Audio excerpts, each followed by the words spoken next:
ਸਤਿ ਸ਼੍ਰੀ ਅਕਾਲ ਜੀ। ਦੈਨਿਕ ਸਵੇਰਾ ਟੀਵੀ ਦੇਖ ਰਹੇ ਹੋ ਤੁਸੀਂ। ਮੈਂ ਹਾਂ ਵਿਨਿਤ ਕਪੂਰ। ਪੰਜਾਬ ਦੀ ਭਗਵੰਤ ਮਾਨ ਸਰਕਾਰ ਦੀ ਗੱਲ ਕਰੀਏ, ਗਰਾਊਂਡ ਲੈਵਲ ਤੇ ਸਰਕਾਰ ਜਿਹੜੀ ਹੈ ਇਸ ਤਰ੍ਹਾਂ ਦੇ ਉਪਰਾਲੇ ਕਰਦੀ ਨਜ਼ਰ ਆ ਰਹੀ ਹੈ, ਜਿਸ ਦੇ ਆਉਣ ਵਾਲੇ ਸਮਾਂ ਦੇ ਵਿੱਚ ਕਈ ਬਿਹਤਰ ਰਿਜ਼ਲਟ ਜਿਹੜੇ ਨੇ ਉਹ ਵੇਖਣ ਨੂੰ ਮਿਲਣਗੇ। ਇੱਕ ਤਸਵੀਰ ਤੁਹਾਨੂੰ ਵਿਖਾ ਦਿੰਦੇ ਆ, ਪੰਜਾਬ ਦੇ ਸਕੂਲ ਆਫ ਐਮੀਨੈਂਸ ਦੀ ਤਸਵੀਰ ਹੈ, ਜਿਸ ਦੇ ਵਿੱਚ ਇੱਕ ਟ੍ਰੇਨਿੰਗ ਸੈਸ਼ਨ ਚੱਲ ਰਿਹਾ ਹੈ। ਟੀਚਰ ਦਾ ਟ੍ਰੇਨਿੰਗ ਸੈਸ਼ਨ ਹੈ, ਜਿਸ ਦੇ ਵਿੱਚ ਬਿਜ਼ਨਸ ਬਲਾਸਟਰ ਜਿਹੜੇ ਨੇ ਉਹ ਤਿਆਰ ਹੋਣਗੇ। ਤੁਸੀਂ ਵੇਖ ਸਕਦੇ ਹੋ ਕਿ ਇਸ ਵਕਤ ਅਸੀਂ ਉਸੇ ਟ੍ਰੇਨਿੰਗ ਸੈਸ਼ਨ ਦੇ ਵਿੱਚ ਮੌਜੂਦ ਹਾਂ, ਜਿੱਥੇ ਟੀਚਰ ਜਿਹੜੇ ਨੇ, ਟ੍ਰੇਨਰ ਜਿਹੜੇ ਨੇ ਉਹ ਹੋਰ ਟੀਚਰਾਂ ਨੂੰ ਸਮਝਾਉਂਦੇ ਨਜ਼ਰ ਆ ਰਹੇ ਨੇ। ਕੀ ਕੁਝ ਸਮਝਾ ਰਹੇ ਨੇ, ਸੁਣ ਲੈਂਦੇ ਹਾਂ ਅਸੀਂ ਵੀ।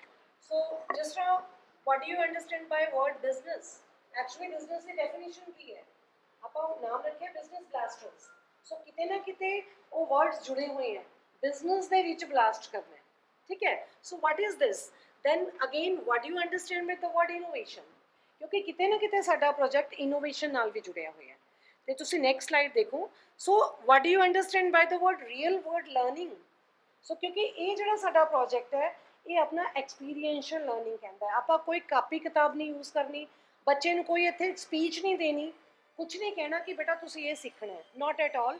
ਅਸੀਂ ਬੱਚੇ ਨੂੰ as per R new policy, ਸਾਡੀ ਵੀ ਐਜੂਕੇਸ਼ਨ ਪੋਲਿਸੀ ਕਹਿੰਦੀ ਹੈ ਕਿ ਪ੍ਰੈਕਟੀਕਲੀ ਉਹਨੂੰ ਹੈਂਡ ਔਨ ਐਕਸਪੀਰੀਅੰਸ ਦਈਏ ਆਪਾਂ, ਉਹ ਤਾਂ ਸਿੱਖ ਪਾਏਗਾ। ਔਰ ਤੁਸੀਂ ਦੇਖਿਆ ਹੋਣਾ ਕਿ ਜਿਹੜੀ ਆਪਾਂ ਪਲੇਵੇ ਲਰਨਿੰਗ ਕਰਵਾਉਂਦੇ ਹਾਂ ਬੱਚੇ ਨੂੰ, ਉਹ ਹਮੇਸ਼ਾ ਇੱਕ ਸਕਸੈਸਫੁਲ ਮਾਡਲ ਬਣ ਕੇ ਆਪਣੇ ਕੋਲ ਸਾਹਮਣੇ ਆਉਂਦੀ ਹੈ। ਸੋ ਜਦੋਂ ਆਪਾਂ now come to what is business blaster. So business blaster ਹੁਣ ਕੀ ਹੈ? ਬਿਜ਼ਨਸ ਬਲਾਸਟਰ ਦੇ ਉੱਤੇ ਆਪਾਂ ਬੱਚੇ ਦੇ ਮਾਈਂਡਸੈਟ ਔਰ ਸਕਿੱਲਸ ਤੇ ਵਰਕ ਕਰਨਾ ਹੈ। ਸੋ ਜਦੋਂ ਉਸ ਅਡੋਲੈਸੈਂਸ ਏਜ ਦੇ ਮਾਈਂਡ ਤੇ ਵਰਕ ਕਰਨਾ ਹੈ, ਉਹ ਅਡੋਲੈਸੈਂਸ ਏਜ ਕਿਹੜੀ ਹੈ? ਉਹ +1 ਦੀ ਹੈ। +1 ਕਲਾਸ ਅਸੀਂ ਕਿਉਂ ਲਿੱਤੀ? ਇਸੇ ਕਰਕੇ ਲਿੱਤੀ ਕਿ ਬੱਚਾ ਉਸ ਟਾਈਮ ਜ਼ਰੂਰ ਸੋਚਣਾ ਸ਼ੁਰੂ ਕਰ ਦਿੰਦਾ ਹੈ ਕਿ ਮੈਂ ਆਉਣ ਵਾਲੇ ਟਾਈਮ ਦੇ ਵਿੱਚ ਕੀ ਕਰਨਾ। ਉਹਨੂੰ ਉਹ ਰੀਅਲ ਵਰਲਡ ਦਾ ਆਪਾਂ ਐਕਸਪੀਰੀਅੰਸ ਦਿਖਾਉਣਾ ਹੈ। ਸੋ ਰੀਅਲ ਵਰਲਡ ਦਾ ਇੱਕ ਚੀਜ਼ ਯਾਦ ਰੱਖਿਓ, ਜਦੋਂ ਵੀ ਬੱਚਿਆਂ ਨਾਲ ਤੁਸੀਂ ਜੁੜਨਾ ਹੈ, ਰੀਅਲ ਵਰਲਡ ਦਾ ਐਕਸਪੀਰੀਅੰਸ ਹਮੇਸ਼ਾ ਹਰਾ ਹਰਾ ਨਹੀਂ ਹੁੰਦਾ। ਸਕਸੈਸ ਸਟੋਰੀਜ਼ ਹੀ ਜ਼ਰੂਰੀ। ਕਦੀ ਵੀ ਕਲਾਸ 'ਚ ਇਹ ਸੋਚ ਕੇ ਨਾ ਬੱਚੇ ਨੂੰ ਕਹੋ ਕਿ ਆਹ ਬਿਜ਼ਨਸ ਬਲਾਸਟਰ ਪ੍ਰੋਜੈਕਟ ਸ਼ੁਰੂ ਕਰਨ ਲੱਗੇ ਹੈ ਤਾਂ ਹਮੇਸ਼ਾ ਤੂੰ ਆਪਣਾ ਬਿਜ਼ਨਸ ਆਈਡੀਆ ਦੇ ਕੇ ਇੱਕ ਪ੍ਰੋਫਿਟ ਹੀ ਕਮਾਣਾ ਹੈ। ਨਹੀਂ, ਇਹਦੇ ਨਾਲ ਸਾਡੀਆਂ ਬਹੁਤ ਚੀਜ਼ਾਂ ਜੁੜੀਆਂ ਹੋਈਆਂ। ਉਹਨੂੰ ਰਿਸਕ ਲੈਣਾ ਸਿਖਾਉਣਾ ਹੈ। ਉਹ ਸਕਸੈਸ ਔਰ ਫੇਲੀਅਰ ਤਾਂ ਬਾਅਦ 'ਚੋਂ ਬਣੂਗਾ, ਪਹਿਲਾਂ ਤਾਂ ਉਹ ਰਿਸਕ ਲੈਣ ਦੀ ਉਹਨੂੰ ਦੱਸਣੀ ਹੈ ਕਿ ਅਸੀਂ ਤੇਰੇ 'ਤੇ ਟਰਸਟ ਕਰਕੇ ਤੈਨੂੰ ਅਸੀਂ ਇਹ ਸੀਡ ਮਨੀ ਥੋੜ੍ਹੀ ਜਿਹੀ ਦਿੰਦੇ ਹਾਂ, ਤਾਂ ਤੂੰ ਰਿਸਕ ਲੈਣਾ ਹੈ। ਉਸ ਤੋਂ ਬਾਅਦ ਹੈ ਟੀਮ ਦੇ ਵਿੱਚ ਕੰਮ ਕਰਨਾ ਹੈ, ਵਰਕਿੰਗ ਵਿਦ ਅਦਰਸ। ਟੀਮ 'ਚ ਕੰਮ ਹੋ ਗਿਆ। ਦੈਨ ਦੂਸਰੀ ਚੀਜ਼ ਹੈ ਬਹੁਤ ਇੰਪੋਰਟੈਂਟ, ਉਹਨੂੰ ਐਥੀਕਲ ਵੇਜ਼ ਦੱਸਣੇ ਹੈ। ਉਹਨੂੰ ਇਹ ਨਹੀਂ ਦੱਸਣਾ ਕਿ ਤੂੰ ਬਿਜ਼ਨਸ ਕਰਨਾ ਹੈ ਤਾਂ ਜਿੱਦਾਂ ਮਰਜ਼ੀ ਤੂੰ ਜਿਹੜੇ ਮਰਜ਼ੀ ਅਨਐਥੀਕਲ ਵੇਜ਼ ਨਾਲ ਸੋਚ ਕੇ ਤੂੰ ਪੈਸੇ ਕਮਾਣੇ ਹੈ। Not at all. ਉਹਨੂੰ ਇਹ ਵੀ ਦੱਸਣਾ ਹੈ ਕਿ ਸਾਡੀ ਸੁਸਾਇਟੀ ਦੇ ਆਲੇ ਦੁਆਲੇ, ਕਿਉਂਕਿ ਇਨੋਵੇਸ਼ਨ ਕਦੋਂ ਹੁੰਦੀ ਹੈ? ਇਨੋਵੇਸ਼ਨ ਉਦੋਂ ਹੀ ਹੁੰਦੀ ਹੈ ਜਦੋਂ ਆਲੇ ਦੁਆਲੇ ਸਾਡੇ ਕੋਈ ਨੀਡ ਪੈਦਾ ਹੁੰਦੀ ਹੈ। ਜ਼ਰੂਰਤ ਕੀ ਹੈ ਸਾਡੀ? ਲੋਕਾਂ ਦੀ ਜ਼ਰੂਰਤ ਕੀ ਹੈ? ਜਿਸ ਢੰਗ ਦੇ ਨਾਲ ਮੈਮ ਤੁਹਾਨੂੰ ਡਿਸਟਰਬ ਵੀ ਕਰਨਾ ਚਾਹੂੰਗਾ 1 ਮਿੰਟ ਲਈ, ਕਿਉਂਕਿ ਪ੍ਰੋਜੈਕਟ ਕੀ ਹੈ ਮੈਮ, ਜਿਸ ਢੰਗ ਦੇ ਨਾਲ ਮੈਂ ਵੀ ਤੁਹਾਨੂੰ ਸੁਣਿਆ ਕਿ ਮਾਈਂਡਸੈਟ ਔਰ ਸਕਿੱਲ ਡਿਵੈਲਪ ਕਰਨ ਦੀ ਕੋਸ਼ਿਸ਼ ਕੀਤੀ ਜਾ ਰਹੀ ਹੈ ਬੱਚਿਆਂ ਦਾ। ਆਖਿਰ ਇਸ ਦਾ ਪਰਪਸ ਕੀ ਹੈ, ਮੰਤਵ ਕੀ ਹੈ ਇਸ ਪੂਰੇ ਪ੍ਰੋਜੈਕਟ ਦਾ, ਔਰ ਕਿਸ ਢੰਗ ਦੇ ਨਾਲ ਇਹ ਪ੍ਰੋਜੈਕਟ ਜਿਹੜਾ ਵਰਕ ਕਰਦਾ ਹੋਇਆ ਨਜ਼ਰ ਆ ਰਿਹਾ? ਐਕਚੁਅਲੀ ਪੰਜਾਬ ਗਵਰਨਮੈਂਟ ਦਾ ਇੱਕ ਸਕੀਮ, ਇੱਕ ਬਹੁਤ ਹੀ ਅਹਿਮ ਉਪਰਾਲਾ ਹੈ ਕਿ ਬੱਚੇ ਦੇ ਅਸੀਂ ਮਾਈਂਡ 'ਤੇ ਐਂਟਰਪ੍ਰੇਨਿਓਰਲ ਸਕਿੱਲਸ ਉਹਦੀਆਂ ਡਿਵੈਲਪ ਕਰਨੀਆਂ। ਜੇ ਇਹ ਕਹਿ ਲਈਏ ਕਿ ਉਹ ਹੁਨਰ ਉਹਦੇ ਅੰਦਰ ਹੀ ਹੈ, ਠੀਕ ਹੈ, ਉਹਦਾ ਹੁਨਰ ਪਹਿਚਾਨ ਕੇ ਉਹਨੂੰ ਬਾਹਰ ਲੈ ਕੇ ਆਉਣਾ ਹੈ ਉਹਦਾ ਹੁਨਰ, ਪਰ ਉਹਨੂੰ ਕੌਨਫੀਡੈਂਸ ਵੀ ਦੇਣਾ ਕਿ ਤੇਰਾ ਹੁਨਰ ਤੈਨੂੰ ਸ਼ਾਇਦ ਕਿਸੇ ਮੁਕਾਮ 'ਤੇ ਲੈ ਕੇ ਜਾ ਸਕਦਾ ਹੈ। ਸੋ ਉਹਨੂੰ ਇਹ ਕਹਿਣਾ ਕਿ ਤੂੰ ਬਿਜ਼ਨਸ ਆਈਡੀਆਜ਼ ਉਹ ਤੋਂ ਬੱਚੇ ਤੋਂ ਲੈਣੇ ਹੈ। ਸੋ ਬੇਸਿਕ ਐਕਚੁਅਲੀ ਇਸ ਸਕੀਮ ਦੇ ਅੰਡਰ ਅਸੀਂ 11ਵੀਂ ਕਲਾਸ ਲਈ ਅਸੀਂ ਸ਼ੁਰੂ ਕੀਤਾ ਇਹ ਬਿਜ਼ਨਸ ਬਲਾਸਟਰ ਪ੍ਰੋਜੈਕਟ। ਸੋ ਬਿਜ਼ਨਸ ਬਲਾਸਟਰ ਪ੍ਰੋਜੈਕਟ ਸ਼ੁਰੂ ਕਰਨ ਦਾ ਮੰਤਵ +1 ਕਲਾਸ ਨੂੰ ਟਾਰਗੇਟ ਕਰਨਾ ਹੀ ਸੀਗਾ ਕਿ ਉਹ ਏਜ ਗਰੁੱਪ ਨੂੰ ਅਸੀਂ ਟਾਰਗੇਟ ਕਰੀਏ ਕਿ ਜਦੋਂ ਬੱਚਾ ਸੋਚਣਾ ਸ਼ੁਰੂ ਕਰ ਦਿੰਦਾ ਕਿ ਮੈਂ ਲਾਈਫ 'ਚ ਕੀ ਕਰਨਾ ਹੈ, ਤਾਂ ਕਿਉਂ ਨਾ ਉਹਨੂੰ ਟਾਈਮ ਰਹਿੰਦੇ, ਕਿਉਂਕਿ ਹਰ ਚੀਜ਼ ਤੁਸੀਂ ਦੇਖੋ ਸੋਸਾਇਟੀ 'ਚ ਤਾਂ ਬਹੁਤ ਚੀਜ਼ਾਂ ਬਹੁਤ ਛੇਤੀ ਛੇਤੀ ਬਦਲ ਰਹੀਆਂ। ਔਰ ਆਪਾਂ ਇਹ ਵੀ ਦੇਖਿਆ ਹੋਣਾ ਕਿ ਬੱਚੇ ਸਾਡੇ ਬਹੁਤ ਜਲਦੀ ਮੈਚਿਓਰ ਵੀ ਹੋ ਰਹੇ ਹੈ। ਸੋ ਆਪਾਂ ਵੇਟ ਨਹੀਂ ਕਰ ਸਕਦੇ ਕਿ ਉਹ ਮਾਸਟਰਸ ਕਰੂਗਾ ਜਾਂ ਬੈਚਲਰਸ ਕਰੂਗਾ ਫਿਰ ਸੋਚੂਗਾ ਕਿ ਹੁਣ ਮੈਂ ਕੀ ਕਰਨਾ ਹੈ। ਹੋ ਸਕਦਾ ਹੈ ਕਿ ਜੋ ਉਹ ਬੈਚਲਰ ਡਿਗਰੀ ਤੋਂ ਪਹਿਲਾਂ ਉਹਨੇ ਜੋ ਇੱਕ ਮਾਈਂਡ 'ਚ ਮਤਲਬ ਇੱਕ ਵਿਜ਼ਨ ਲੈ ਕੇ ਉਹਨੂੰ ਚੱਲਣਾ ਚਾਹੀਦਾ ਸੀ, ਉਹ ਨਾ ਚੱਲਿਆ ਹੋਵੇ। ਸੋ ਕਾਫੀ ਚੀਜ਼ਾਂ ਇਹਦੇ ਨਾਲ ਜੁੜੀਆਂ ਹੋਈਆਂ ਕਿ ਅਸੀਂ ਟਾਈਮ ਰਹਿੰਦੇ, actually this is like an internship ਤੁਸੀਂ ਇਹ ਕਹਿ ਲਓ ਕਿ ਬੱਚਿਆਂ ਨੂੰ ਅਸੀਂ ਥੋੜ੍ਹਾ ਜਿਹਾ ਰੀਅਲ ਵਰਲਡ ਦਾ ਐਕਸਪੀਰੀਅੰਸ ਦੇਣਾ ਕਿ ਕਿਤੇ ਇਹ ਨਾ ਹੋਵੇ ਕਿ ਤੁਸੀਂ ਖਿਆਲੀ ਪੁਲਾਵ ਹੀ ਬਣਾਉਂਦੇ ਰਹਿ ਜਾਓ ਤੇ +2 ਤੋਂ ਬਾਅਦ ਤੁਹਾਨੂੰ ਪਤਾ ਲੱਗੇ ਕਿ ਮੈਂ ਤਾਂ ਉਸ ਟਾਈਮ ਇਹ ਸੋਚਣਾ ਸੀ, ਤਾਂ ਮੇਰੇ 'ਚ ਇਹ ਕੈਲੀਬਰ ਸੀਗਾ, ਮੈਂ ਇਹ ਕਰ ਸਕਦਾ ਸੀ। ਸੋ ਸੈਕਿੰਡ ਮੇਨ ਪਾਰਟ ਇਹਦਾ ਹੈਗਾ ਕਿ ਆਪਾਂ ਬੱਚਿਆਂ ਨੂੰ ਇੰਡੀਪੈਂਡੈਂਟ ਬਣਾਉਣਾ ਹੈ, ਜੌਬ ਸੀਕਰਸ ਨਹੀਂ, ਉਹਨਾਂ ਨੂੰ ਨੌਕਰੀ ਦੇਣ ਵਾਲੇ ਬਣਾਉਣਾ ਚਾਹੁੰਦੇ ਹਾਂ ਕਿ ਐਂਟਰਪ੍ਰੈਨਿਓਰ ਬਣਾਉਣ ਦੀ ਤਿਆਰੀ ਹੈ। Entrepreneur, yes. ਸਾਡਾ ਜਿੱਦਾਂ ਕਿ ਸਾਡੀ ਸਕੀਮ ਦਾ ਨਾਮ ਹੀ ਹੈ young Punjab young entrepreneur scheme. ਲੇਕਿਨ ਇਸ ਦੇ ਵਿੱਚ ਇਸ ਦੇ ਨਾਲ ਹੀ ਜੁੜਿਆ ਸਵਾਲ ਹੈ, +1 ਦਾ ਬੱਚਾ, ਮਾਈਂਡਸੈਟ ਉਸਦਾ ਐਜ਼ ਏ ਬਿਜ਼ਨਸਮੈਨ ਤੁਸੀਂ ਸੈਟਅਪ ਕਰਨ ਦੀ ਕੋਸ਼ਿਸ਼ ਕਰ ਰਹੇ ਹੋ ਕਿ ਆਪਣਾ ਬਿਜ਼ਨਸ ਜਿਹੜਾ ਹੈ ਉਹ ਬੱਚਾ ਡਿਵੈਲਪ ਕਰੇ। +1 ਦਾ ਬੱਚਾ ਸਟੱਡੀ ਦੀ ਤਰਫ ਜ਼ਿਆਦਾ ਵੇਖਦਾ ਹੈ, ਮਾਪਿਓ ਵੀ ਵੇਖਦੇ ਆ ਕਿ +2 ਤੋਂ ਬਾਅਦ ਉਸਨੂੰ ਇਸ ਸਟਰੀਮ ਦੇ ਵਿੱਚ ਪਾਉਣਾ ਹੈ, ਉਸਨੂੰ ਇਸ ਸਟਰੀਮ ਦੇ ਵਿੱਚ ਪਾਉਣਾ ਹੈ, ਬੱਚਾ ਇਹ ਬਣਦਾ ਹੋਇਆ ਨਜ਼ਰ ਆਏਗਾ। ਤੇ ਜੇ +1 ਦੇ ਵਿੱਚ ਹੀ ਉਸਦਾ ਮਾਈਂਡ ਜਿਹੜਾ ਬਿਜ਼ਨਸ ਵੱਲ ਨੂੰ ਸੈਟਅਪ ਹੋ ਗਿਆ ਤੇ ਅੱਗੇ ਕਿਆ ਹਾਇਰ ਐਜੂਕੇਸ਼ਨ ਦੀ ਤਰਫ ਉਹ ਬੱਚਾ ਵੱਧ ਪਾਊਗਾ? ਦੇਖੋ ਇਹਦੇ 'ਚ ਦੋ ਚੀਜ਼ਾਂ ਹੈ। ਅਸੀਂ ਪਿਛਲੇ ਸਾਲ ਟਾਰਗੇਟ ਕੀਤਾ ਸੀ 11,000 ਬੱਚਿਆਂ ਨੂੰ, 32 ਸਕੂਲ ਸੀਗੇ, 11,000 ਬੱਚੇ ਸੀ, ਠੀਕ ਹੈ। 11,000 ਬੱਚਿਆਂ ਨੂੰ ਜਦੋਂ ਟਾਰਗੇਟ ਕੀਤਾ ਤਾਂ ਸੀਡ ਮਨੀ ਅਸੀਂ ਸਿਰਫ 3,032 ਸਟੂਡੈਂਟਸ ਨੂੰ ਹੀ ਦਿੱਤੀ ਹੈ। ਉਹਦਾ ਸਿੱਧਾ ਜਿਹਾ ਪੰਜੋਂ ਉਂਗਲੀਆਂ ਬਰਾਬਰ ਨਹੀਂ ਹੁੰਦੀਆਂ, ਪਰ ਅਸੀਂ ਉਹਨਾਂ ਬੱਚਿਆਂ ਲਈ ਤਾਂ ਕੰਮ ਕਰਨਾ ਹੈ ਨਾ ਜਿਹੜਾ, ਪਰ ਉਹ ਬੱਚੇ ਆਇਡੈਂਟੀਫਾਈ ਕਿੱਦਾਂ ਕਰਨੇ ਆ, ਉਹ ਬੱਚੇ ਕਿੱਦਾਂ ਆਇਡੈਂਟੀਫਾਈ ਕਰਨੇ ਆ, ਉਹਦੇ ਲਈ ਹੀ ਟ੍ਰੇਨਿੰਗ ਅਸੀਂ ਕਰਵਾ ਰਹੇ ਹਾਂ ਟੀਚਰਸ ਨੂੰ। ਉਹੀ ਕਲਾਸਰੂਮ ਐਕਟੀਵਿਟੀਜ਼ ਚੱਲਣਗੀਆਂ, ਠੀਕ ਹੈ। ਕਲਾਸਰੂਮ ਐਕਟੀਵਿਟੀਜ਼ ਦੇ ਵਿੱਚ ਸਾਰੇ ਬੱਚਿਆਂ ਨੂੰ ਫੋਕਸ ਕੀਤਾ ਜਾਊਗਾ, ਬਟ ਜਿੱਦਾਂ ਜਿੱਦਾਂ ਸਾਡਾ ਪ੍ਰੋਜੈਕਟ ਅੱਗੇ ਚੱਲੂਗਾ 2000 ਸਕੂਲਾਂ ਦੇ ਵਿੱਚ 2 ਲੱਖ ਬੱਚਿਆਂ ਲਈ ਸਾਨੂੰ ਹਰ ਸਟੈਪ ਤੇ ਉਹ ਚੀਜ਼ਾਂ ਫਿਲਟਰ ਹੁੰਦੀਆਂ ਹੋਈਆਂ ਨਜ਼ਰ ਆਉਣਗੀਆਂ। ਅਸੀਂ ਇਹੀ ਤਾਂ ਕਰਨਾ ਹੈ, ਅਸੀਂ ਫਿਲਟਰ ਹੀ ਤਾਂ ਕਰਨਾ ਹੈ। ਅਸੀਂ ਉਹ ਟਾਰਗੇਟ ਗਰੁੱਪ, ਉਹ ਗਰੁੱਪ ਕੱਢਣਾ ਹੈ ਕਿ ਜਿਹੜਾ ਕਿ ਸ਼ਾਇਦ ਛੋਟੀ ਜਿਹੀ ਸਪੋਰਟ ਦੀ ਲੋੜ ਹੈ, ਛੋਟੀ ਜਿਹੀ ਹੈਂਡ ਹੋਲਡਿੰਗ ਦੀ ਲੋੜ ਹੈ ਉਹਨਾਂ ਨੂੰ, ਤੇ ਅਸੀਂ ਉਹਨਾਂ ਨੂੰ ਹੀ ਫੋਕਸ ਕਰਨਾ ਹੈ। ਜਿਹੜਾ ਟ੍ਰਾਇਲ ਹੋਇਆ ਸੀ ਉਸ ਟ੍ਰਾਇਲ ਦੇ ਵਿੱਚ ਕਿਸ ਤਰ੍ਹਾਂ ਦੇ ਆਈਡੀਆਜ਼ ਸਾਹਮਣੇ ਆਏ ਸੀ, ਔਰ ਜਿਹੜਾ ਐਕਸਪੈਰੀਮੈਂਟ ਬੱਚਿਆਂ ਦੇ ਉੱਪਰ ਕੀਤਾ ਗਿਆ ਸੀ ਕਿ ਕੁਝ ਪੈਸੇ ਵੀ ਕਿਹਾ ਗਿਆ ਕਿ ਉਹਨਾਂ ਨੂੰ ਦਿੱਤੇ ਗਏ ਨੇ, ਕਿਆ ਉਹ ਬੈਨੀਫਿਟ ਵੱਲ ਨੂੰ ਜਾਂਦੇ ਹੋਏ ਨਜ਼ਰ ਆਏ ਜਾਂ ਉੱਥੇ ਲਾਸ ਹੁੰਦਾ ਨਜ਼ਰ ਆਇਆ? ਦੇਖੋ ਸਰ, ਟੈਕਨੀਕਲੀ ਆਪਾਂ ਕੋਈ ਵੀ ਡੈਫੀਨੇਸ਼ਨ ਨਹੀਂ ਰੱਖ ਸਕਦੇ ਪ੍ਰੋਫਿਟ ਐਂਡ ਲਾਸ ਦੀ। ਜਦੋਂ ਆਪਾਂ ਪ੍ਰੋਫਿਟ ਦੀ ਗੱਲ ਕਰਦੇ ਹਾਂ ਤਾਂ ਕਿਆ ਆਪਾਂ ਬੱਚੇ ਦੇ ਮਾਈਂਡ ਤੇ ਕੰਮ ਕੀਤੇ ਹੋਏ ਦੀ ਪ੍ਰੋਫਿਟ ਦੀ ਗੱਲ ਕਰ ਰਹੇ ਹਾਂ, ਜਾਂ ਆਪਾਂ ਉਹਨੇ ਕਿੰਨਾ ਪੈਸਾ ਕਮਾਇਆ ਉਹਦੇ ਪ੍ਰੋਫਿਟ। ਸੋ ਇਹ ਪ੍ਰੋਜੈਕਟ ਸਭ ਕੁਝ ਰਲੀਆਂ ਮਿਲੀਆਂ ਗੱਲਾਂ ਨਾਲ ਹੀ ਬਣਿਆ। ਇਹ 'ਚ ਕੋਈ ਡੈਫੀਨੇਸ਼ਨ ਕੱਲੀ ਮੈਂ ਇਹ ਨਹੀਂ ਦੇ ਸਕਦੀ ਕਿ ਪ੍ਰੋਫਿਟ ਹੋਇਆ। ਯੈਸ, ਜੇ ਆਪਾਂ ਪੈਸੇ ਦੀ ਗੱਲ ਕਰੀਏ ਤਾਂ ਸਾਡੇ ਲਈ ਬਹੁਤ ਹੀ ਸਰਪ੍ਰਾਈਜ਼ਿੰਗ ਸੀ ਕਿ ਬੱਚਿਆਂ ਨੇ ਟੀਮ 'ਚ ਕੰਮ ਕਰਨਾ ਸੀ। ਇੱਕ ਬੱਚੇ ਨੂੰ 2000 ਮਿਲਿਆ, ਤਾਂ ਨੈਚੁਰਲੀ ਅਜੇ 8 ਦੀ ਟੀਮ ਹੈ ਤਾਂ 16,000 ਸੌਰੀ ਮਿਲਿਆ ਉਹਨੂੰ। ਤਾਂ 16,000 ਦੀ ਜ਼ਿੰਮੇਵਾਰੀ ਉਹ 8 ਬੱਚਿਆਂ ਦੀ ਸੀਗੀ। ਸਭ ਤੋਂ ਵੱਡੀ ਗੱਲ ਉਹਨਾਂ ਨੇ ਇਹ ਦੇਖਣਾ ਸੀ ਕਿ ਹੁਣ 16,000 ਨੂੰ ਅਸੀਂ ਕਿਹੜੇ ਬਿਜ਼ਨਸ ਆਈਡੀਆਜ਼ ਲੈ ਕੇ ਆਈਏ, ਸਾਡੀ ਸੇਲ ਪਿਚ ਕੀ ਹੋਵੇ ਕਿ ਅਸੀਂ 16,000 ਦਾ 17,000 20,000 32,000 ਅਸੀਂ ਬਣਾ ਸਕੀਏ। ਨੈਚੁਰਲੀ ਹੈ, ਸਾਡੇ ਪ੍ਰੋਜੈਕਟ ਦਾ ਮੰਤਵ ਹੀ ਇਹੀ ਹੈ। ਇੱਕ ਰਿਸਕ ਉਹਨਾਂ ਨੇ ਲਿੱਤਾ, ਰਿਸਕ ਲੈ ਕੇ ਉਹਨਾਂ ਨੇ ਡਿਸੀਜ਼ਨ ਲਿੱਤਾ ਤੇ ਉਸ ਤੋਂ ਬਾਅਦ ਉਹਨੇ ਮਾਰਕੀਟ ਸਰਵੇ ਕਰਕੇ ਆਪਣੀ ਸੇਲ ਪਿਚ ਦੇਖੀ। ਨੋ ਡਾਊਟ ਬੱਚਿਆਂ ਨੇ ਪੈਸੇ ਕਮਾਏ, ਬਟ ਸਭ ਤੋਂ ਬੜੀ ਚੀਜ਼ ਸੀਗੀ ਕਿ ਉਹ ਜਿਹੜਾ ਪ੍ਰੋਫਿਟ ਸੀ ਉਹ ਬੱਚਿਆਂ ਦਾ ਆਪਣਾ ਸੀ। ਉਹਨਾਂ ਨੂੰ ਇੱਕ ਟਰਸਟ ਦੇ ਕੇ ਪੈਸੇ ਦਿੱਤੇ ਗਏ, ਸਰਕਾਰ ਨੇ ਦਿੱਤੇ ਕਿ ਕੋਈ ਗੱਲ ਨਹੀਂ, ਜੇ ਲਾਸ ਹੋ ਗਿਆ ਤਾਂ ਸਾਡਾ, ਪਰ ਤੁਸੀਂ ਉਸ ਲਾਸ ਨਾਲ ਵੀ ਸਿੱਖਣਾ ਹੈ ਤਾਂ ਕਿ ਬਾਉਂਸ ਬੈਕ ਹੋ ਕੇ ਇਹ ਵੀ ਤਾਂ ਸਿਖਾਉਣਾ ਹੈ ਨਾ ਅਸੀਂ ਬੱਚਿਆਂ ਨੂੰ ਕਿ ਕਿਤੇ ਇਹ ਨਾ ਹੋਵੇ, ਕਿਉਂਕਿ ਸਾਡੇ ਵੀ ਡਿਸੀਜ਼ਨ, ਅਸੀਂ ਐਡੇ ਐਡੇ ਸਾਡੀਆਂ ਬਹੁਤ ਉਮਰਾਂ ਹੋ ਗਈਆਂ, ਸਾਡੇ ਵੀ ਸਾਰੇ ਡਿਸੀਜ਼ਨ ਸਹੀ ਨਹੀਂ ਹੁੰਦੇ, ਪਰ ਕਈ ਵਾਰੀ ਅਸੀਂ ਮਨ ਮਾਰ ਕੇ ਬੈਠ ਜਾਂਦੇ ਹਾਂ। ਸਾਨੂੰ ਕੋਈ ਬੂਸਟ ਅਪ ਕਰਨ ਵਾਲਾ ਨਹੀਂ ਹੁੰਦਾ, ਸਾਨੂੰ ਕੋਈ ਇਨਕਰੇਜ ਕਰਨ ਵਾਲਾ ਨਹੀਂ ਹੁੰਦਾ।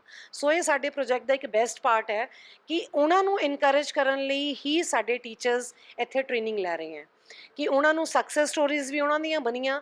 ਜੇ ਉਹਨਾਂ ਦੇ ਬਿਜ਼ਨਸ ਆਈਡੀਆਜ਼ ਬਹੁਤ ਘੱਟ ਸੀ, ਜਿਹੜੇ ਕਿ ਸ਼ਾਇਦ ਘੱਟ ਪ੍ਰੋਫਿਟ ਵੀ ਉਹਨਾਂ ਨੇ ਕਮਾਇਆ, ਪਰ ਬੱਚੇ ਇੰਨੇ ਕੁ ਹਿੰਮਤ ਨਾਲ ਆਏ, ਉਹਨਾਂ ਨੇ ਨਾਲ ਦੀ ਨਾਲ ਦੂਸਰਾ ਬਿਜ਼ਨਸ ਆਈਡੀਆ ਟੀਚਰ ਦੇ ਅੱਗੇ ਰੱਖਤਾ। ਸੋ ਉਹ ਇੱਕ ਬਹੁਤ ਪੋਜ਼ਿਟਿਵ ਚੀਜ਼ ਸੀ, ਕਿਉਂਕਿ ਗਵਰਨਮੈਂਟ ਦਾ ਇਸ ਪ੍ਰੋਜੈਕਟ ਦਾ ਇੱਕ ਹੋਰ ਵਿਜ਼ਨ ਵੀ ਨਾਲ ਜੁੜਿਆ ਹੋਇਆ ਕਿ ਜੇ ਕੋਈ ਇੱਦਾਂ ਦਾ ਬੱਚਾ ਕਿ ਜਿਹਨੂੰ ਲੱਗਦਾ ਕਿ ਹਾਂ ਇਹ ਮੇਰਾ ਆਈਡੀਆ ਨਹੀਂ ਵਰਕ ਜਾਂ ਘੱਟ ਵਰਕ ਕਰੂਗਾ, ਤਾਂ ਨਾਲ ਦੀ ਨਾਲ ਅਸੀਂ ਉਹਨੂੰ ਇੱਕ ਓਪਰਚੁਨਿਟੀ ਦਿੱਤੀ ਕਿ ਤੁਸੀਂ ਆਪਣਾ ਦੂਸਰਾ ਬਿਜ਼ਨਸ ਆਈਡੀਆ ਲੈ ਕੇ ਆਓ, ਅਸੀਂ ਦੇਖਾਂਗੇ, ਸਾਡੀ ਜਿਊਰੀ ਡਿਸਾਈਡ ਕਰੂਗੀ, ਸਾਡੇ ਤੁਹਾਡੇ ਜਿਹੜੇ ਗਾਈਡਸ ਹੈ, ਉਹ ਮੈਂਟਰ ਹੈ, ਉਹ ਦੇਖਣਗੇ। ਸੋ ਸਭ ਕੁਝ ਮਿਲਿਆ ਹੋਇਆ ਹੈ। ਸਕਸੈਸ ਸਟੋਰੀਜ਼ ਦੇ ਵਿੱਚ ਪੈਸੇ ਕਮਾਏ, ਇਹ ਵੀ ਇੱਕ ਸਾਡੇ ਸਕਸੈਸ ਸਟੋਰੀ ਦਾ ਹਿੱਸਾ ਸੀ। ਬੱਚੇ ਕੌਨਫੀਡੈਂਟਲੀ, ਜਿਨ੍ਹਾਂ ਨੂੰ ਕਿ ਕਦੀ ਉਹਨਾਂ ਨੂੰ ਲੱਗੇ ਹੀ ਨਹੀਂ ਕਿ ਸਾਡੇ ਜਿਹੜੇ ਅਸੀਂ ਆਈਡੀਆਜ਼ ਪਹਿਲਾਂ ਸਾਡੀ ਕਲਾਸਰੂਮ ਤੱਕ ਸੀਮਿਤ ਹੁੰਦੇ ਸੀਗੇ, ਅਸੀਂ ਮਾਡਲ ਸਾਇੰਸ ਐਗਜ਼ੀਬਿਸ਼ਨਸ ਲਈ ਬਣਾਉਂਦੇ ਹੁੰਦੇ ਸੀ ਮਾਡਲ, ਉਹ ਜਦੋਂ ਹੀ ਐਗਜ਼ੀਬਿਸ਼ਨ ਖਤਮ ਹੋ ਜਾਂਦਾ ਸੀ ਫਸਟ ਸੈਕਿੰਡ ਥਰਡ ਪੋਜੀਸ਼ਨਸ ਕੱਢ ਕੇ ਉਹ ਮਾਡਲ ਰੱਖ ਦਿੱਤੇ ਜਾਂਦੇ ਸੀ ਅਲਮੀਰਾਜ਼ ਦੇ ਵਿੱਚ। ਅੱਜ ਉਹ ਮਾਡਲਸ ਬਾਜ਼ਾਰ 'ਚ ਜਾਂਦੇ ਹੈ। ਤਾਂ ਇੱਕ ਮੈਂ ਬਹੁਤ ਐਗਜ਼ਾਮਪਲ ਦੇਣਾ ਚਾਹੂੰਗੀ ਕਿ ਇੱਕ ਬੱਚਾ, ਸਾਡੇ ਬੱਚੇ ਨੇ ਮਤਲਬ ਸਕਸੈਸ ਸਟੋਰੀਜ਼ ਬਹੁਤ ਹੈ, ਤਾਂ ਉਹਦੇ ਵਿੱਚ ਜਸਟ ਐਗਜ਼ਾਮਪਲ ਦੇਣੀ ਤਾਂ ਜ਼ਰੂਰੀ ਹੈ ਕਿ ਬੱਚੇ ਨੇ ਇੱਕ ਰਿਸਕ ਲੈਂਦੇ ਹੋਏ ਇੱਕ ਹਰਬਲ ਪੈਸਟੀਸਾਈਡ ਬਣਾਏ। ਤਾਂ ਉਹਦੇ ਅਸੀਂ PAU ਤੋਂ, ਪੰਜਾਬ ਐਗਰੀਕਲਚਰ ਯੂਨੀਵਰਸਿਟੀ ਦੇ ਸੋਇਲ ਡਿਪਾਰਟਮੈਂਟ ਤੋਂ ਮੈਂ ਟੈਸਟਿੰਗ ਵੀ ਕਰਵਾਈ। ਮੈਂ ਕਿਹਾ ਐਟਲੀਸਟ ਇਹ ਆਪਾਂ ਦੇਖੀਏ ਤਾਂ ਸਹੀ ਕਿ ਆਪਾਂ ਨੈਕਸਟ ਲੈਵਲ ਤੇ ਲੈ ਕੇ ਜਾ ਸਕਦੇ ਹਾਂ ਇਹਨੂੰ। ਯੈਸ, ਸੋਇਲ ਡਿਪਾਰਟਮੈਂਟ ਨੇ ਬਿਲਕੁਲ ਉਹਨੂੰ ਇੱਕ ਪੋਜ਼ਿਟਿਵ ਨੋਟ ਤੇ ਪ੍ਰੋਪਰ ਰਿਟਨ ਰਿਪੋਰਟ ਸਾਨੂੰ ਮਿਲੀ। ਤਾਂ ਬੱਚਾ ਇੱਕ ਸਟੈਪ ਅੱਗੇ ਸੋਚ ਕੇ ਉਹਨੇ ਉਹਦੇ ਵਿੱਚ ਹੋਰ ਇਨੋਵੇਟਿਵ ਆਈਡੀਆਜ਼ ਪਾਣੀ ਸ਼ੁਰੂ ਕਰਤੇ ਕਿ ਇਹ ਮੇਰਾ ਹੁਣ ਜਿਹੜਾ ਕਿਉਂਕਿ ਇਹ ਬੂਸਟਿੰਗ ਹੀ ਤਾਂ ਸੀਗੀ, ਇੱਕ ਇਨਕਰੇਜਮੈਂਟ ਹੀ ਤਾਂ ਸੀ ਉਹਦੇ ਲਈ ਕਿ ਹਾਂ ਤੂੰ ਇੱਕ ਆਈਡੀਆ ਦਿੱਤਾ, ਉਹ ਆਈਡੀਆ ਤੇਰਾ ਵਰਕ ਕੀਤਾ, ਔਰ ਵਰਕ ਇੱਦਾਂ ਕੀਤਾ ਕਿ ਇੱਕ ਪ੍ਰੋਫੈਸ਼ਨਲ ਜਿਹੜੀ ਉਹ ਯੂਨੀਵਰਸਿਟੀ ਹੈ, ਐਗਰੀਕਲਚਰ ਯੂਨੀਵਰਸਿਟੀ, ਉਹਨਾਂ ਨੇ ਇੱਕ ਪੋਜ਼ਿਟਿਵ ਨੋਟ ਤੇ ਉਹਨੂੰ ਲੈ ਕੇ ਆਂਦਾ। ਤਾਂ ਸਾਡੇ ਲਈ ਬਹੁਤ ਬੜੀ ਅਚੀਵਮੈਂਟ ਸੀ। ਸੋ ਇਹੀ ਬੱਚੇ ਤਾਂ ਅਸੀਂ ਲੱਭ ਰਹੇ ਹਾਂ। ਸੋ ਸਾਡਾ ਵਿਜ਼ਨ ਤਾਂ ਇਹੀ ਹੈ ਨਾ ਕਿ ਇਹ ਬੱਚਿਆਂ ਨੂੰ ਲੱਭਣਾ। ਹਾਂਜੀ, ਖਾਸਾ ਸਾਫ਼ ਨਜ਼ਰ ਆਉਂਦਾ ਹੈ।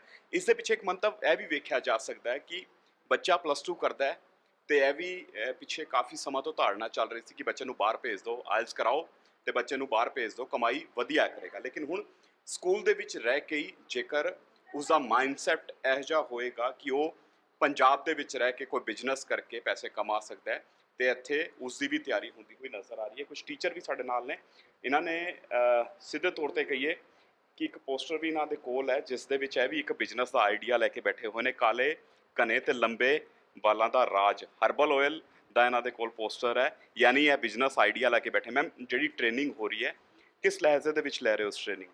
ਹਾਂਜੀ, ਇਹ ਬਹੁਤ ਵਧੀਆ ਟ੍ਰੇਨਿੰਗ ਆ ਜੀ। ਜਿਵੇਂ ਅੱਜ ਅਸੀਂ ਜਿਹੜਾ ਪ੍ਰੋਡਕਟ ਤਿਆਰ ਕੀਤਾ ਇਹਦੇ ਵਿੱਚ ਜਿਵੇਂ ਅੱਜ ਕੱਲ੍ਹ ਹਰੇਕ ਚਾਹੁੰਦਾ ਵੀ ਮੇਰੇ ਵਾਲ ਵਧੀਆ ਹੋਣ। ਇਹ ਬਿਲਕੁਲ ਹਰਬਲ ਹੈ। ਅਸੀਂ ਉਸ ਬੂਟੇ ਤੋਂ ਤਿਆਰ ਕੀਤਾ ਜਿਹੜਾ ਹਰ ਪਿੰਡ ਦੇ ਵਿੱਚ ਅਵੇਲੇਬਲ ਹੁੰਦਾ। ਹਿਬਿਸਕਸ ਦਾ ਟਰੀ ਹੈ ਇੱਕ, ਕੋਕੋਨਟ ਆਇਲ ਯੂਜ਼ ਕੀਤਾ ਤੇ ਮੈਂ ਆਪਣੇ ਵਾਲ ਦਿਖਾਏ ਸੀ ਤੇ ਮੈਂ ਇਹੀ ਯੂਜ਼ ਕਰਦੀ ਹਾਂ। ਤੇ ਇਹ ਬੱਚੇ ਹਰੇਕ ਖਰੀਦ ਸਕਦਾ ਇਹਨੂੰ ਰੀਜ਼ਨੇਬਲ ਰੇਟ ਤੇ। ਹਾਂ ਹਾਂਜੀ, ਬੱਚੇ ਈਜ਼ੀਲੀ ਬਣਾ ਸਕਦੇ ਇਹਨੂੰ ਕਿਉਂਕਿ ਹਰ ਇੱਕ ਚਾਹੁੰਦਾ ਮੇਰੇ ਵਾਲ ਵਧੀਆ ਹੋਣ। ਬਿਜ਼ਨਸ ਦਾ ਆਈਡੀਆ ਲੈ ਕੇ ਬੈਠੇ ਹੋ? ਹਾਂਜੀ ਹਾਂਜੀ। ਆਉਣ ਵਾਲੇ ਸਮਾਂ ਦੇ ਵਿੱਚ ਰਿਟਾਇਰਮੈਂਟ ਤੋਂ ਬਾਅਦ ਆ ਬਿਜ਼ਨਸ ਤਾਂ ਨਹੀਂ ਸ਼ੁਰੂ ਕਰਨ ਦੀ ਤਿਆਰੀ? ਹਾਂਜੀ ਹਾਂਜੀ ਕਰਾਂਗੇ। ਪਹਿਲਾਂ ਆਈਡੀਆ ਸੀ ਬਾਹਰ ਜਾਣ ਦਾ, ਹੁਣ ਨਹੀਂ ਜਾਵਾਂਗੇ। ਮੈਂ ਕਿਹਾ ਬਿਜ਼ਨਸ ਕਰੋਗੇ। ਬਿਲਕੁਲ, ਦੇਖੋ ਇਸ ਤਰ੍ਹਾਂ ਦੇ ਆਈਡੀਆ ਜਿਹੜੇ ਨੇ ਉਹ ਤਿਆਰ ਕੀਤੇ ਜਾ ਰਹੇ ਨੇ। ਕੁਝ ਹੋਰ ਟੀਚਰ ਵੀ ਸਾਡੇ ਨਾਲ ਨੇ। ਮੈਮ, ਕਿਸ ਤਰ੍ਹਾਂ ਦੇਖਦੇ ਹੋ ਤੁਸੀਂ ਇਸ ਟ੍ਰੇਨਿੰਗ ਨੂੰ, ਔਰ ਬੱਚਿਆਂ ਦੇ ਲੈਵਲ ਦੀ ਜੇਕਰ ਗੱਲ ਕਰੀਏ, ਉਹ ਇਸ ਟ੍ਰੇਨਿੰਗ ਨੂੰ ਕਿਸ ਲਹਿਜ਼ੇ ਦੇ ਵਿੱਚ ਲੈ ਸਕਦੇ ਨੇ? ਕਿ ਵਾਕਿਆ ਹੀ ਇਸ ਏਜ ਦੇ ਵਿੱਚ ਬੱਚਿਆਂ ਦਾ ਮਾਈਂਡਸੈਟ ਜਿਹੜਾ ਉਹ ਬਿਜ਼ਨਸ ਪੱਖੀ ਸਕਿੱਲ ਡਿਵੈਲਪ ਹੁੰਦੇ ਹੋਏ ਨਜ਼ਰ ਆਉਣਗੇ ਉਹਨਾਂ ਦੇ? ਜੀ ਸਰ, ਜਿਵੇਂ ਕਿ ਮੈਂ ਇੱਕ ਟੀਨੇਜਰ ਬੱਚੇ ਦੀ ਮਾਂ ਹਾਂ, ਤਾਂ ਮੈਂ ਕਲਾਸ 'ਚ ਵੀ ਅਤੇ ਘਰ 'ਚ ਵੀ ਦੋਨੋਂ ਜਗ੍ਹਾ ਦੇਖ ਰਹੀ ਹਾਂ। ਮੇਰੇ ਆਪਣਾ ਬੇਟਾ ਜਿਹੜਾ ਬਹੁਤ ਸਾਰੇ ਆਈਡੀਆਜ਼ ਲੈ ਕੇ ਮੇਰੇ ਕੋਲ ਆਉਂਦਾ ਅਤੇ ਮੇਰੇ ਸਟੂਡੈਂਟਸ ਵੀ ਮੇਰੇ ਨਾਲ ਬਹੁਤ ਖੁੱਲ੍ਹੇ ਹੋਏ ਆ। ਉਹਨਾਂ ਤੋਂ ਵੀ ਮੈਂ ਟਾਈਮ ਟੂ ਟਾਈਮ ਗੱਲ ਕਰਦੀ ਰਹਿੰਦੀ ਹਾਂ ਕਿਉਂਕਿ ਮੈਂ ਕਾਉਂਸਲਰ ਵੀ ਹਾਂ, ਪ੍ਰੋਫੈਸ਼ਨਲ ਕਾਉਂਸਲਰ ਵੀ ਹੈਗੀ ਹਾਂ ਲੈਕਚਰਰ ਦੇ ਨਾਲ ਨਾਲ। ਤਾਂ ਬੱਚਿਆਂ ਕੋਲ ਆਈਡੀਆਜ਼ ਦੀ ਭਰਮਾਰ ਹੈ। ਜ਼ਰੂਰਤ ਬਸ ਇੱਕ ਹੈ ਕਿ ਉਹਨਾਂ ਨੂੰ ਇੱਕ ਕੌਨਫੀਡੈਂਸ ਚਾਹੀਦਾ, ਇੱਕ ਗਾਈਡੈਂਸ ਚਾਹੀਦੀ ਹੈ ਅਤੇ ਥੋੜ੍ਹਾ ਜਿਹਾ ਪੇਰੈਂਟਸ ਦਾ ਸਪੋਰਟ ਜਿਹੜਾ ਕਿ ਉਹਨਾਂ ਨੂੰ ਘੱਟ ਮਿਲਦਾ। ਕਿਉਂਕਿ ਪੇਰੈਂਟਸ ਜਿਹੜੇ ਫਾਈਨੈਂਸ਼ੀਅਲੀ ਉਹ ਉਹਨਾਂ ਬੱਚੇ ਨੂੰ ਐਕਸਪੈਰੀਮੈਂਟ ਕਰਨ ਦੇਣਗੇ ਨਹੀਂ ਕਦੀ ਵੀ, ਕਿਉਂਕਿ ਸਾਡੇ ਕੋਲ ਜਿਹੜੇ ਬੱਚੇ ਹੈ ਉਹ ਬਹੁਤ ਵਧੀਆ ਬੈਕਗਰਾਊਂਡ ਤੋਂ ਨਹੀਂ ਆਉਂਦੇ। ਉਹਨਾਂ ਵਾਸਤੇ ਸਕੂਲ ਦੀ ਫੀਸ ਦੇਣੀ ਅਤੇ ਕਿਤਾਬਾਂ ਖਰੀਦਣੀਆਂ ਹੀ ਬਹੁਤ ਵੱਡੀ ਗੱਲ ਹੈ। ਸੋ ਸਰਕਾਰ ਦਾ ਜਿਹੜਾ ਉਪਰਾਲਾ ਹੈ ਕਿ 2000 ਰੁਪਏ ਸੀਡ ਮਨੀ ਉਹਨਾਂ ਨੂੰ ਦਿੱਤੀ ਜਾਏਗੀ, ਇਹ ਬਹੁਤ ਹੀ ਵਧੀਆ ਉਪਰਾਲਾ ਹੈ। ਆਈਡੀਆਜ਼ ਬਹੁਤ ਹੈ, ਜਸਟ ਇੱਕ ਫਾਈਨੈਂਸ਼ੀਅਲ ਸਿਕਿਉਰਿਟੀ ਜਿਹੜੀ ਬੱਚੇ ਨੂੰ ਸੀ। ਔਰ ਇੱਕ ਤੁਸੀਂ ਇਹ ਦੇਖੋ ਕਿ ਸਰਕਾਰ ਵੱਲੋਂ ਕੋਈ ਪ੍ਰੈਸ਼ਰ ਨਹੀਂ ਹੈ ਕਿ ਤੁਸੀਂ 2000 ਦੇ 4000 ਬਣਾ ਕੇ ਵਾਪਸ ਕਰਨੇ ਆ। ਬੱਚੇ ਨੂੰ ਸੀਡ ਮਨੀ ਮਿਲ ਗਈ, ਐਕਸਪੈਰੀਮੈਂਟ ਕਰੇਗਾ, ਸਕਸੈਸ ਮਿਲਦੀ ਹੈ ਤਾਂ ਬਹੁਤ ਅੱਛਾ, ਨਹੀਂ ਮਿਲਦੀ ਤਾਂ ਉਹਨੂੰ ਇੱਕ ਲੈਸਨ ਫॉर ਲਾਈਫ ਹੋ ਗਿਆ ਅੱਗੇ ਵਾਸਤੇ ਕਿ ਪੈਸੇ ਡੁੱਬ ਵੀ ਸਕਦੇ ਆ। ਸੋ ਉਹ ਜੌਬ ਓਰੀਐਂਟਡ ਹੈ ਬੱਚਾ ਜਾਂ ਬਿਜ਼ਨਸ ਓਰੀਐਂਟਡ ਹੈ, ਇੱਕ ਤਾਂ +1 ਕਲਾਸ 'ਚ ਕਲੀਅਰ ਹੋ ਜਾਏਗਾ ਉਹਨੂੰ। ਦੇਖੋ ਤੁਸੀਂ ਕਿ ਬੱਚਾ ਗ੍ਰੈਜੂਏਟ ਹੋ ਜਾਏ, ਪੋਸਟ ਗ੍ਰੈਜੂਏਟ ਹੋ ਜਾਏ, ਉਸ ਤੋਂ ਬਾਅਦ ਉਹ ਬਿਜ਼ਨਸ 'ਚ ਜਾਏ, 2 ਲੱਖ ਰੁਪਇਆ ਲਗਾਏ, ਡੁੱਬ ਗਿਆ, ਉਹਨੂੰ ਐਸੇ ਸਟੈਪ 'ਤੇ ਪਤਾ ਚੱਲ ਗਿਆ ਕਿ ਮੇਰੇ ਅੰਦਰ ਬਿਜ਼ਨਸ ਸਕਿੱਲ ਹੈ, ਜਾਂ ਮੈਂ ਜੌਬ ਕਰਨਾ ਚਾਹੁੰਦਾ, ਜਾਂ ਮੈਂ ਹਾਇਰ ਸਟੱਡੀ ਵਾਸਤੇ ਜਾਣਾ ਚਾਹੁੰਦਾ। ਸੋ ਸਰਕਾਰ ਦਾ ਬਹੁਤ ਵਧੀਆ ਉਪਰਾਲਾ ਹੈ ਔਰ ਆਈਡੀਆਜ਼ ਤਾਂ ਟੀਚਰਸ ਕੋਲ ਵੀ ਬਹੁਤ ਹੈ। ਸਾਨੂੰ ਇੱਕ ਪਲੇਟਫਾਰਮ ਮਿਲ ਗਿਆ ਕਿ ਅਸੀਂ ਵੀ ਰਿਟਾਇਰਮੈਂਟ ਤੋਂ ਬਾਅਦ ਕੁਝ ਸੋਚੀਏ, ਅਸੀਂ ਰਿਟਾਇਰ ਹੋ ਕੇ ਘਰ ਨਾ ਬੈਠ ਜਾਈਏ। ਸੋ ਬਹੁਤ ਸੋਚਿਆ ਕੁਝ? ਮੈਂ ਸੋਚਿਆ ਜੀ, ਮੈਂ ਇੱਕ ਹਰਬਲ ਪ੍ਰੋਡਕਟ ਬਣਾਇਆ ਜਿਹੜਾ ਕਿ ਮੈਂ ਘਰ ਬਣਾਉਂਦੀ ਹਾਂ ਆਪਣੇ ਵਾਸਤੇ। ਸੋ ਕਿਉਂ ਨਾ ਉਹਨੂੰ ਮੈਂ ਇੱਕ ਸੋਸ਼ਲ ਪਲੇਟਫਾਰਮ ਨੈਟਵਰਕਿੰਗ ਯੂਜ਼ ਕਰਕੇ ਉਹਨੂੰ ਨਹੀਂ, ਉਹਨਾਂ ਦਾ ਹੇਅਰ ਵਾਸਤੇ, ਮੇਰਾ ਸਕਿਨ ਵਾਸਤੇ ਹੈ ਜੀ। ਤਾਂ ਐਲੋਵੇਰਾ, ਹਾਂਜੀ ਐਲੋਵੇਰਾ ਘਰ ਦੇ ਮੇਰੇ ਗਮਲੇ 'ਚ ਲੱਗਿਆ ਹੋਇਆ ਹੈ, ਔਰ ਵਿਟਾਮਿਨ ਈ ਕੈਪਸੂਲ ਮਾਰਕੀਟ 'ਚ ਮਿਲ ਜਾਂਦੇ ਹੈ। ਰੋਜ਼ ਵਾਟਰ ਮੈਂ ਘਰ ਹੀ ਤਿਆਰ ਕਰ ਲੈਂਦੀ ਹਾਂ, ਤੇ ਲਾਈਮ ਜੂਸ ਈਜ਼ੀਲੀ ਅਵੇਲੇਬਲ ਹੈ। ਚਾਰਾਂ ਨੂੰ ਮਿਲਾ ਕੇ ਮੈਂ ਇੱਕ ਹਰਬਲ ਸੀਰਮ ਬਣਾਉਂਦੀ ਹਾਂ, ਤੇ ਉਹਨੂੰ ਮੈਂ ਜੇ ਮਾਰਕੀਟਿੰਗ ਕਰਾਂ ਔਰ ਕਿਸੇ ਦਾ ਸਾਥ ਨਾਲ ਮਿਲੇ, ਜਿਸ ਤਰ੍ਹਾਂ ਕਿ ਪ੍ਰੋਫੈਸ਼ਨਲ ਗਾਈਡੈਂਸ ਥੋੜੀ ਜੀ, ਸੋ ਕਿਉਂ ਨਹੀਂ ਮੈਂ ਇੱਕ ਬਣ ਸਕਦੀ ਬਿਜ਼ਨਸ ਵੂਮਨ। I hope. ਬਿਲਕੁਲ ਦੇਖੋ ਸਿੱਧੇ ਤੌਰ ਤੇ ਬੱਚਿਆਂ ਦੇ ਉੱਪਰ ਹਜੇ ਐਕਸਪੈਰੀਮੈਂਟ ਹੋਣੇ ਨੇ, ਲੇਕਿਨ ਟੀਚਰ ਜਿਹੜੇ ਨੇ ਪਹਿਲਾਂ ਤਿਆਰੀ ਕਰਕੇ ਬੈਠੇ ਨੇ ਕਿ ਆਉਣ ਵਾਲੇ ਸਮਾਂ ਦੇ ਵਿੱਚ ਇਹਨਾਂ ਨੇ ਕੀ ਕਰਨਾ। ਮੈਮ, ਬੱਚਿਆਂ ਦੀ ਜੇਕਰ ਗੱਲ ਕਰੀਏ, ਜਦੋਂ ਸਟੱਡੀ ਕਰਵਾਉਂਦੇ ਹੋ, ਕਿਆ ਉਹ ਸਟੱਡੀ ਦੇ ਨਾਲ ਨਾਲ ਇਹ ਵੀ ਪੁੱਛਦੇ ਨੇ ਕਿ ਹਾਂ ਅਸੀਂ ਕਿਹੜੇ ਬਿਜ਼ਨਸ ਦੇ ਵਿੱਚ ਜਾਈਏ, ਅਸੀਂ ਅੱਗੇ ਕਿਹੜਾ ਸਟਰੀਮ ਚੁਣੀਏ, ਜਾਂ ਸਾਡੀ ਸੈਲਰੀ ਕਿਸ ਢੰਗ ਦੀ ਹੋਏਗੀ, ਇਸ ਤਰ੍ਹਾਂ ਦੀ ਗੱਲਾਂ ਹੁੰਦੀਆਂ ਨੇ? ਹਾਂਜੀ, ਬੱਚਿਆਂ ਦੇ ਕੋਲ ਬੜੇ ਸਵਾਲ ਹੁੰਦੇ ਨੇ +1 'ਚ ਜਦੋਂ ਬੱਚੇ ਐਡਮਿਸ਼ਨ ਲੈਂਦੇ ਨੇ, ਤਾਂ ਹਮੇਸ਼ਾ ਬੱਚਿਆਂ ਦੇ ਕੋਲ ਇਹੋ ਜਿਹੀਆਂ ਪ੍ਰੋਬਲਮਸ ਹੁੰਦੀਆਂ, ਗਾਈਡੈਂਸ ਲੈਣ ਆਉਂਦੇ ਨੇ ਕਿ ਅਸੀਂ ਕਿਹੜੇ ਫੀਲਡ 'ਚ ਜਾ ਸਕਦੇ ਹਾਂ। ਸੋ +1 ਦੇ ਵਿੱਚ ਬੱਚਿਆਂ ਕੋਲ ਵਿਜ਼ਨ ਵੀ ਹੁੰਦਾ, ਔਰ ਉਹ ਰਿਸਕ ਟੇਕਿੰਗ ਐਬਿਲਿਟੀਜ਼ ਵੀ ਉਹਨਾਂ ਦੇ ਵਿੱਚ ਹੁੰਦੀਆਂ ਨੇ। ਤਾਂ ਬਿਜ਼ਨਸ ਦੇ ਵਿੱਚ ਬੱਚੇ ਬਹੁਤ ਹੀ ਚਾਹਵਾਨ ਹੁੰਦੇ ਨੇ। ਸੋ ਇਸ ਲੈਵਲ ਤੇ ਬੱਚਿਆਂ ਦੇ ਕੋਲ ਬਹੁਤ ਸਾਰੇ ਕੁਐਰੀਜ਼ ਹੁੰਦੀਆਂ ਨੇ, ਬੱਚੇ ਆਉਂਦੇ ਨੇ ਗਾਈਡੈਂਸ ਲੈਣ ਲਈ, ਔਰ ਪ੍ਰੋਪਰ ਇੱਕ ਗਾਈਡੈਂਸ ਕਾਰਨਰ ਵੀ ਹੈ ਸਾਡੇ ਸਕੂਲ ਦੇ ਵਿੱਚ, ਔਰ ਬੱਚੇ ਬਹੁਤ ਜ਼ਿਆਦਾ ਮਤਲਬ ਇਸ ਦੇ ਵਿੱਚ ਇੰਟਰਸਟ ਲੈਂਦੇ ਆ। ਹਾਂਜੀ, ਬੱਚੇ ਇੰਟਰਸਟ ਲੈਂਦੇ। ਮੈਮ, ਤੁਸੀਂ ਕੁਝ ਕਹਿਣਾ ਚਾਹੋਗੇ ਸਰਕਾਰ ਦੇ ਇਸ ਉਪਰਾਲੇ ਨੂੰ, ਕਿਉਂਕਿ ਲਗਾਤਾਰ ਭਗਵੰਤ ਮਾਨ ਸਰਕਾਰ ਦੀ ਗੱਲ ਕਰੀਏ, ਗਰਾਊਂਡ ਲੈਵਲ ਤੇ ਕੰਮ ਕਰਦੀ ਨਜ਼ਰ ਆ ਰਹੀ ਹੈ, ਜਿਸ ਦੇ ਕਿਹਾ ਜਾਂਦਾ ਹੈ ਕਿ ਆਉਣ ਵਾਲੇ ਦਿਨਾਂ ਦੇ ਵਿੱਚ ਬਿਹਤਰ परिणाम ਜਿਹੜੇ ਨੇ ਵੇਖਣ ਨੂੰ ਮਿਲ ਸਕਦੇ ਨੇ। ਜੀ ਸਰ, ਬਿਲਕੁਲ ਇਹੀ ਹੈ ਜੀ ਕਿ ਸਰਕਾਰ ਬਹੁਤ ਬਹੁਤ ਵਧੀਆ ਗਰਾਊਂਡ ਲੈਵਲ ਤੇ ਜਾ ਕੇ ਔਰ ਬੱਚਿਆਂ ਦੇ ਹਿੱਤ 'ਚ ਜੋ ਕਰ ਰਹੀ ਹੈ ਨਾ, ਬੀਇੰਗ ਅ ਟੀਚਰ, ਮਤਲਬ ਮੈਨੂੰ ਦਿਲੋਂ ਬੜਾ ਸਕੂਨ ਮਿਲਦਾ ਹੈ ਕਿ ਸਾਡੇ ਬੱਚਿਆਂ ਨੂੰ ਇੱਕ ਪਲੇਟਫਾਰਮ ਮਿਲ ਰਿਹਾ, ਸਾਡੇ ਬੱਚਿਆਂ ਦੀਆਂ ਜੜ੍ਹਾਂ ਮਜ਼ਬੂਤ ਹੋ ਰਹੀਆਂ। ਹੁਣ ਇਹ ਨਹੀਂ ਹੈ ਕਿ ਬੱਚਾ ਜੇ 12ਵੀਂ ਕਰਕੇ ਉਹਨੂੰ ਇਹ ਨਹੀਂ ਹੋਏਗਾ ਕਿ ਮੈਂ ਕੀ ਕਰਾਂ, ਉਹਨੂੰ ਐਟਲੀਸਟ ਇੱਕ ਕੰਮ ਉਹਨੇ ਐਕਸਪੀਰੀਅੰਸ ਕੀਤਾ ਹੋਏਗਾ। 9ਵੀਂ ਤੋਂ ਲੈ ਕੇ 12ਵੀਂ ਤੱਕ ਜੋ ਸਰਕਾਰ ਉਹਨੂੰ ਸੀਡ ਮਨੀ, ਜਿਸ ਤਰ੍ਹਾਂ 2 ਤੋਂ 8 ਤੱਕ ਗਰੁੱਪ ਬਣਾਉਣੇ ਆ, ਜੇ 8 ਦਾ ਗਰੁੱਪ ਹੈ ਤਾਂ ਉਹਨਾਂ ਕੋਲ 16,000 ਰੁਪਏ ਹੈ। ਇਹ 16,000 ਰੁਪਏ ਤੇ ਕੋਈ ਇੰਟਰਸਟ ਨਹੀਂ ਆ, ਕੋਈ ਉਹਨਾਂ ਤੇ ਇਹ ਬੌਂਡ ਨਹੀਂ ਹੈ ਕਿ ਤੁਸੀਂ ਵਾਪਸ ਕਰਨੇ ਆ, ਤੇ ਉਹਨਾਂ ਤੇ ਪ੍ਰੈਸ਼ਰ ਨਹੀਂ ਹੈ, ਪਰ ਹਾਂ ਇੱਕ ਬੈਸਟ ਐਕਸਪੀਰੀਅੰਸ ਹੈ। ਜੇ ਉਹ ਜਿੱਤਦੇ ਆ ਤਾਂ ਫਿਰ ਤਾਂ ਕਹਿਣਾ ਹੀ ਕੀ ਹੈ, ਜੇ ਹਾਰ ਜਾਂਦੇ ਤਾਂ ਐਕਸਪੀਰੀਅੰਸ ਉਹਨਾਂ ਦਾ ਹੈ। ਬਾਕੀ ਟੀਚਰਸ ਦੀ ਗਾਈਡੈਂਸ ਉਹਨਾਂ ਦੇ ਨਾਲ ਹੈ ਜੀ, ਤੇ ਅਸੀਂ ਅੱਜ ਇੱਥੇ ਟ੍ਰੇਨਿੰਗ ਲੈਣ ਆਏ ਆ, ਤੇ ਅਸੀਂ ਵੀ ਉਹ ਬੱਚਿਆਂ ਦੀ ਤਰ੍ਹਾਂ ਹੀ ਗਰੁੱਪਸ ਬਣਾ ਕੇ ਐਕਸਪੀਰੀਅੰਸ ਕੀਤੇ ਆਪਣੇ ਆਈਡੀਆਜ਼। ਤੇ ਸਾਰੇ ਟੀਚਰਸ ਨੇ, ਮੈਂ ਦੇਖਿਆ ਕਿ ਇੱਕ ਇੱਕ ਗਰੁੱਪ ਨੇ ਇੱਕ ਆਈਡੀਆ ਸ਼ੇਅਰ ਕਰਨਾ ਸੀ, ਤੇ ਇੱਥੇ ਇੱਕ ਇੱਕ ਗਰੁੱਪ ਨੇ 10-10 ਆਈਡੀਆ ਸ਼ੇਅਰ ਕੀਤੇ ਆ। ਛੋਟੀ ਜੀ ਗੱਲ ਹੈ, ਜਿਵੇਂ ਹੁਣ ਫੈਸਟਿਵ ਸੀਜ਼ਨ ਚੱਲ ਰਿਹਾ, ਜੋ ਮੇਰਾ ਆਈਡੀਆ ਸੀ ਕਿ ਆਪਾਂ ਰॉ ਦੀਵੇ ਕਿਸੇ ਵੀ ਆਪਾਂ ਇਕੱਠੇ ਲੈ ਕੇ, ਬੱਚੇ ਉਹਨਾਂ ਨੂੰ ਖਰੀਦ ਕੇ, ਉਹਨਾਂ ਨੂੰ ਮੋਡੀਫਾਈ ਕਰ, ਬਿਊਟੀਫਾਈ ਕਰਕੇ, ਉਹਨਾਂ ਨੂੰ ਪੇਂਟ ਕਰਕੇ, ਕਲਰ ਕਰਕੇ, ਡਿਫਰੈਂਟ ਸਾਈਜ਼ਸ ਦੇ ਲੈ ਕੇ ਉਹਨਾਂ ਨੂੰ ਪੈਕ ਕਰਕੇ ਤੇ ਵੇਚ ਸਕਦੇ ਆ, ਸਟਾਲਸ ਲਾ ਸਕਦੇ ਆ। ਸੋ ਇਸ ਤਰ੍ਹਾਂ ਦੇ ਬਹੁਤ ਆਈਡੀਆਜ਼ ਹੈ, ਤੇ ਟੀਚਰਸ ਦਾ ਖੁਦ ਬੱਚਿਆਂ ਦੇ ਨਾਲ ਹਮੇਸ਼ਾ ਖੜਦਾ ਹੈ ਜੀ। ਤਾਂ ਕਿਉਂ ਨਾ ਫਿਰ ਇੱਕ ਜੋ ਸਰਕਾਰ ਨੇ ਇਹ ਪਹਿਲ ਕਦਮੀ ਕੀਤੀ ਹੈ ਤੇ ਆਪਾਂ ਉਹਨਾਂ ਦਾ ਸਾਥ ਦਈਏ। ਵੱਡੀ ਗੱਲ ਆਖੀ ਹੈ, ਔਰ ਇਸ ਪਹਿਲ ਕਦਮੀ ਦੇ ਹਾਲਾਂਕਿ ਆਉਣ ਵਾਲੇ ਸਮਾਂ ਦੇ ਵਿੱਚ ਜਿਹੜੇ ਰਿਜ਼ਲਟ ਜਿਹੜੇ ਨੇ ਉਹ ਵੇਖਣ ਨੂੰ ਮਿਲਣਗੇ। ਮੈਮ, ਤੁਸੀਂ ਕੀ ਕੁਝ ਕਹਿਣਾ ਚਾਹੋਗੇ, ਕਿਉਂਕਿ ਜਦੋਂ ਪਾਇਲਟ ਪ੍ਰੋਜੈਕਟ ਸ਼ੁਰੂ ਹੋਇਆ ਸੀ, ਤੁਸੀਂ ਇਸ ਪਾਇਲਟ ਪ੍ਰੋਜੈਕਟ ਦੇ ਨਾਲ ਜੁੜੇ ਸੀ, ਕਿਸ ਢੰਗ ਦਾ ਪਾਇਲਟ ਪ੍ਰੋਜੈਕਟ ਰੰਗ ਲਿਆਂਦਾ ਹੋਇਆ ਨਜ਼ਰ ਆਇਆ? ਦੇਖੋ, ਪਾਇਲਟ ਪ੍ਰੋਜੈਕਟ 32 ਸਕੂਲਾਂ ਵਿੱਚ ਚੱਲਿਆ ਸੀ, ਜੀ, ਔਰ ਮੈਂ 1 ਸਾਲ ਤੋਂ ਇਸ ਪ੍ਰੋਜੈਕਟ ਨਾਲ ਜੁੜੀ ਹੋਈ ਹਾਂ। ਬਹੁਤ ਡਿਫਰੈਂਟ ਆਈਡੀਆਜ਼ ਜਿਹੜੇ ਅਸੀਂ ਵੀ ਨਹੀਂ ਕਦੀ ਸੋਚੇ ਸੀ, ਉਹ ਬੱਚੇ ਲੈ ਕੇ ਆਏ ਨੇ। ਇੱਕ ਤਾਂ ਨਿਊ ਆਈਡੀਆਜ਼ ਆਏ ਸੀ, ਇੱਕ ਆਲਰੇਡੀ ਐਗਜ਼ਿਸਟਡ ਆਈਡੀਆਜ਼ 'ਤੇ ਬੱਚਿਆਂ ਨੇ ਬਹੁਤ ਕੰਮ ਕੀਤਾ। ਜਿਵੇਂ ਸਾਡੇ ਬੱਚੇ ਨੇ ਲਿਆਂਦੀ ਸੀ ਪਿੰਕ ਟੀ, ਜਿਵੇਂ ਅੱਜ ਕੱਲ੍ਹ ਹੈਲਥ ਇਸ਼ੂਜ਼ ਬਹੁਤ ਹੈ, ਔਰ ਡੈਡਲੀ ਹੈਬਚੁਅਲ ਆਪਾਂ ਟੀ ਦੇ ਸਾਰੇ, ਤਾਂ ਬੱਚਾ ਪਿੰਕ ਟੀ ਲੈ ਕੇ ਆਇਆ। ਸਾਰੀਆਂ ਹੀ ਜਿਹੜੀਆਂ ਹਰਬਲ ਚੀਜ਼ਾਂ ਦੇ ਨਾਲ, ਅਸ਼ਵਗੰਧਾ ਔਰ ਸਿਨੇਮਨ, ਔਰ ਉਹਨੂੰ ਇੱਕ ਅੱਛਾ ਟੈਕਸਚਰ ਦੇਣ ਲਈ ਉਹਨੂੰ ਰੋਜ਼ ਪੀਟਲਸ ਪਾਈ। ਔਰ ਸਰ, ਜਦੋਂ ਉੱਥੇ ਅਸੀਂ ਸਟਾਲ ਲਗਾਇਆ ਬੱਚਿਆਂ ਦਾ, ਕਿਉਂਕਿ ਬੱਚਿਆਂ ਨੇ ਮਾਰਕੀਟ ਸਰਵੇ ਵੀ ਕੀਤਾ ਔਰ ਸਾਨੂੰ ਹੀ ਪਹਿਲਾਂ ਵੇਚ ਕੇ ਰਿਵਿਊਜ਼ ਲਏ। ਜਦੋਂ ਉਸ ਬੱਚੇ ਨੇ ਚਾਹ ਬਣਾਈ ਤਾਂ 4 ਵਾਰ ਉਹਨੂੰ ਆਪਣਾ ਪੈਨ ਹੈ ਜਿਹੜਾ ਉਹ ਗੈਸ ਤੇ ਚੜਾਉਣਾ ਪਿਆ, ਇੰਨਾ ਅੱਛਾ ਰਿਸਪੌਂਸ ਸੀ। ਤੇ ਇਸ ਤਰ੍ਹਾਂ ਬੱਚੇ ਮੋਟੀਵੇਟਡ ਰਹੇ ਇਹਦੇ ਵਿੱਚ। ਹਾਂ, ਕੁਝ ਬੱਚਿਆਂ ਨੂੰ ਜਿੱਥੇ ਲਾਸ ਹੋਇਆ, ਮਤਲਬ ਬੱਚੇ ਨੂੰ ਫਸਟ ਟਾਈਮ ਪ੍ਰੋਫਿਟ ਨਹੀਂ ਹੋਇਆ, ਉਹਦੇ ਵਿੱਚ ਕੀ ਹੋਇਆ, ਬੱਚੇ ਦੇ ਵਿੱਚ ਇੱਕ ਇਹ ਸਕਿੱਲ ਦੇਖਣ ਨੂੰ ਆਈ ਕਿ ਬੱਚਾ ਆਪਣੀ ਫੇਲੀਅਰ ਦਾ ਰੀਜ਼ਨ ਲੱਭਣ ਲੱਗ ਗਿਆ।